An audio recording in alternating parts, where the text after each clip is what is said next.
तो नमस्कार भोजपुरिया भैया लोग, आज उपस्थित बानी रउआ सबके बीच में लेके देश के वीर जवान जे देश के रक्षा करता विषय उहे बा। बहुत बढ़िया गीत के रचना कैले बानी और दिल से बताओ तनी भैया के एक नया म्यूजिक बनवा के आ तरीका से गायकी कर देता थोड़ा सा वीर रस में गाना 100% बच जाए भैया।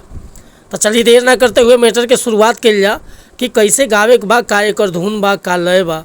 लेकिन वीडियो स्टार्ट कर से पहले भैया एगो बात बतावल चाहब, रउआ अगर नया सिंगर बानी आ सिंगिंग में इंटरेस्ट बा, अच्छा मैटर के तलाश में भटकतानी, बढ़िया गीत नहीं मिलत, सही तुकबंदी नहीं मिलत, चाहे मन पसंद के मैटर नहीं मिलत, तो भैया अगर हमारा चैनल पर आ गए बानी एकदम निश्चिंत रही।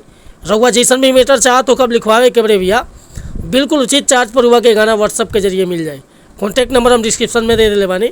और कहल चाहब कि चैनल पर पहली बार आए लोग हैं तो चैनल के सब्सक्राइब कर ली, बेल आइकन प्रेस कर ली। हर रोज़ रउआ नया नया मैटर सुने के देखे के और गावे के मिलत रही भैया।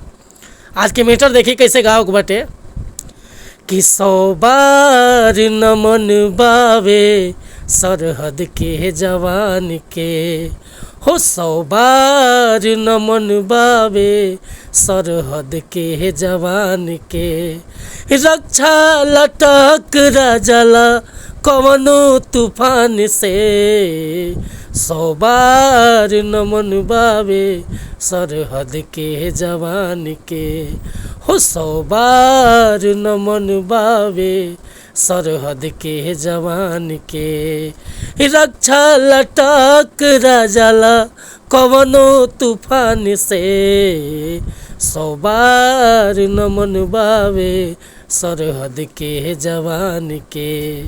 तो भैया ये मुखड़ा लेके उपस्थित रहनी है। अगर ये मुखड़ा पसंद बा, फुल गीत लिखवावे के चाहता नहीं तो बेहिचक हमारा व्हाट्सअप नंबर पर संपर्क कर सकीले और व्हाट्सअप के नंबर हम डिस्क्रिप्शन में दे दिले बानी।